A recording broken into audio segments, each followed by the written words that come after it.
kita Paskah di minggu pertama sesudah kebangkitannya, Gereja Seinjil Sanget Talaut menggiring kita untuk belajar Injil menurut Yohanes pasal 21 ayat 15 sampai ayat yang ke-21. Sesudah kebangkitan Kristus, saudara-saudara, apa tugas kita? Sesudah Yesus bangkit, apa yang perlu kita mau kerjakan? Mari kita perhatikan tanya jawab atau dialog Tuhan Yesus dan Petrus. Perhatikan pertanyaan Tuhan Yesus yang pertama. Apakah engkau mengasihi aku lebih daripada mereka ini? Kalau dalam bahasa Yunaninya, agapasmi pleon tauton. Apakah engkau mengasihi aku lebih daripada mereka ini? Itu pertanyaan pertama. Dan mari kita lihat pertanyaan yang kedua oleh Tuhan Yesus kepada Petrus. Apakah engkau mengasihi aku? Ada satu kalimat yang hilang pada pertanyaan kedua, yaitu lebih daripada mereka ini. Atau dengan kata lain, yang hilang dari pertanyaan kedua ini dibanding dengan pertanyaan pertama adalah lebih daripada semua ini, itu hilang. Dan mari kita perhatikan pada pertanyaan yang ketiga. Yesus bertanya kepada Petrus untuk kali yang ketiga. Apakah engkau mengasihi aku? Memang untuk melihat pada Alkitab bahasa Indonesia, kita tidak melihat perbedaan itu. Ternyata pada pertanyaan yang ketiga ini, apakah engkau mengasihi aku?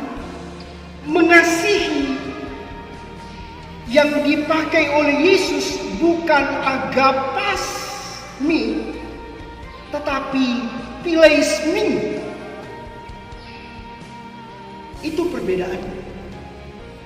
Nah, dari pertanyaan-pertanyaan ini, mari kita runtut lagi melihat jawaban Petrus terhadap tiga pertanyaan ini. Jawaban Petrus yang pertama dari pertanyaan pertama adalah, benar Tuhan, engkau tahu bahwa aku mengasihi engkau. Ketika Yesus bertanya, apakah engkau mengasihi aku lebih daripada mereka ini? Petrus menjawab, naikrie su hoida hoti pilose. Ya Tuhan, engkau tahu su hoida bahwa aku mengasihi engkau. Hoti pileosi. Jawaban Petrus kepada Yesus, Petrus mengasihi Yesus bukan dengan kata agapasmi, tetapi dia menggunakan hoti pileosi, kasih pileo. Itu jawaban yang pertama. Dan jawaban yang kedua sama. Ketika Yesus bertanya, apakah engkau mengasihi aku? Apa yang dijawab oleh Petrus terhadap pertanyaan yang kedua? Benar Tuhan, engkau tahu bahwa aku mengasihi engkau. Engkau tahu suhoida bahwa aku rekanmu hoti pilose. Petrus mengasihi Yesus bukan karena kasih agape, bukan karena mengasihi Allah, tetapi Petrus mau menempatkan dirinya terhadap Yesus sebagai teman, sebagai sahabat, bukan agapas. Perhatikan pertanyaan yang ketiga. Apakah engkau mengasihi aku? Pertanyaan ketiga ini, Yesus memberikan penekanan bahwa apakah engkau rekanku? Pileismi, bahasa Yunani. Apa jawaban Petrus? Benar Tuhan, engkau tahu bahwa aku mengasihi engkau. Ya Tuhan, naik kiri, engkau tahu bahwa aku rekanmu. Su hoidas hoti pilose. Itulah perbedaan. Saudara-saudara, 3 pertanyaan Yesus dan 3 jawaban Petrus kepada Tuhan Yesus. Pertanyaan-pertanyaan ini sungguh mengandung evaluatif. Sejauh mana komitmen Petrus untuk mengasihi Tuhan? Itu yang Tuhan mau gali dari Petrus. Sejauh mana komitmen Petrus untuk mengasihi Tuhan? Jawaban Petrus tidak tajam, sangat menimbulkan banyak arti, ambigu. Seolah Petrus mau mengatakan bahwa seharusnya dia mengasihi, tetapi juga sekaligus mau menghindari untuk menjawab kalau dia mengasihi Tuhan. Petrus yang telah menyangkal Yesus 3 kali, artinya bahwa ia tidak benar-benar mengasihi Tuhan. Dia mengatakan pilosek, yang dalam bahasa Yunani yang artinya teman sevisi. Yesus itu teman sekerja, Yesus itu teman sepelayanan. Kalau teman sepelayanan, kalau teman sekerja, kalau teman sevisi, kalau teman setujuan, seharusnya jawaban Petrus itu adalah, ya Tuhan, aku rekanmu, aku mengasihi. Yesus menginginkan jawaban Petrus itu sebenarnya adalah agape. Yesus menginginkan jawaban Petrus itu adalah kasih yang sejati. Tetapi Petrus tidak bisa mengatakan, aku mengasihi dengan kasih Allah. Mengapa? Mengapa? Dia jujur. Petrus tahu bahwa ia tidak sanggup mengasihi Tuhan, sebab dia pernah berjanji bahwa ia memberikan nyawanya, tetapi yang dia berikan justru mulut yang penuh khianat. Dengan keadaan seperti ini, bagaimana mungkin Petrus berani mengklaim kalau dia mengasihi Tuhan Yesus? Dia adalah rekan Yesus. jika rekan dituntut untuk mengasihi, Petrus belum berani mengatakan kalau dia telah mengasihi Tuhan.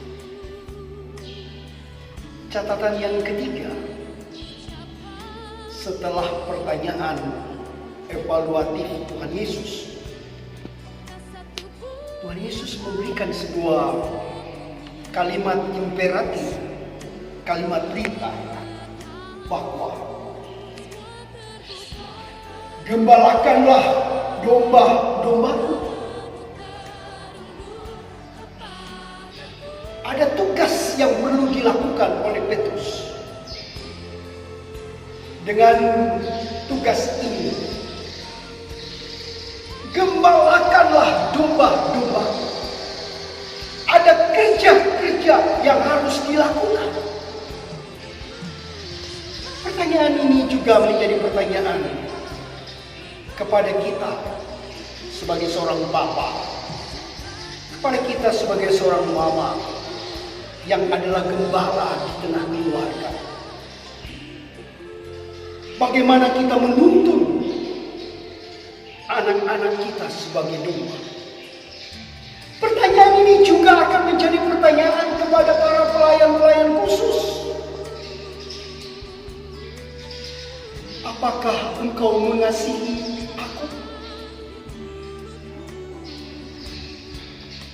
Dan pertanyaan ini disusul dengan perintah gembalakan domba. Saudara-saudara, bagaimana pertanyaan-pertanyaan yang Yesus pertanyakan kepada Petrus juga dipertanyakan kepada kita. Bagaimana kita menerapkan pertanyaan-pertanyaan Yesus ini di tengah kondisi cemas pandemi virus corona yang mewabah dunia ini. Apakah engkau mengasihi Allah? Kita ditantang dengan pertanyaan ini di tengah kondisi kecemasan, kekhawatiran virus corona ini. Ingat, mengasihi Allah berarti mengasihi sesama. Matius 25 ayat 45. Apakah kasih kita kepada Allah hanya sebatas filio saja? Kasih yang disebabkan karena ikatan teman, sahabat, saudara, keluarga, atau karena segereja, atau karena satu etnis, sebangsa, dan lain sebagainya. Ataukah kasih kita hanya sebatas rumah saja? Bagi Tuhan itu belum cukup. Kasih yang Yesus ajarkan kepada kita adalah mengasihi Allah dengan kasih yang sejati. Tidak hanya sebatas hubungan darah, tetapi lebih naik lagi ke tahap yang lebih tinggi. Jangan hanya sebatas rumah saja, tetapi kita disuruh untuk mengembalakan. Berarti kita mengasihi lebih luas lagi, lebih lebar lagi, lebih kepada banyak orang tanpa batas. Saudara, di tengah kenyataan kondisi COVID-19 ini. Realitas yang terjadi adalah teror berita-berita hoax, borong barang-barang. Di tengah kondisi COVID-19 ini ada kesempatan dalam kesempitan menaikkan harga-harga barang, termasuk masker, gula naik, beras naik, dan atau kebutuhan pangan lainnya turut naik. Saudara-saudara, kiranya kita diberikan sebuah pemahaman yang jelas bahwa hendaknya kita mematuhi aturan-aturan pemerintah, memakai masker. Apa susahnya mau pakai masker? Dengan pertanyaan bagi kita adalah, bagaimana kita mewujudkan mengasihi Allah pada kondisi ini? Saudara-saudara, tugas kita sekarang adalah bagaimana kita mengembalakan domba-domba di tengah amukan badai virus COVID-19 ini. Pertama, mari kita terima kenyataan ini dengan menyeleksi berita dan meneruskan berita yang benar. Jangan menyebarkan berita yang kebenarannya belum teruji. Jangan menyebarkan berita yang meresahkan. Jangan menyebarkan berita yang memanasi banyak orang. Tetapi patuhilah himbauan dan petunjuk pemerintah tentang protokol kesehatan. Emosi kontrol. Jangan menganggap orang lain itu kotor. Jangan menganggap orang lain itu pembawa wabah. Jangan menganggap orang lain itu pembawa bencana.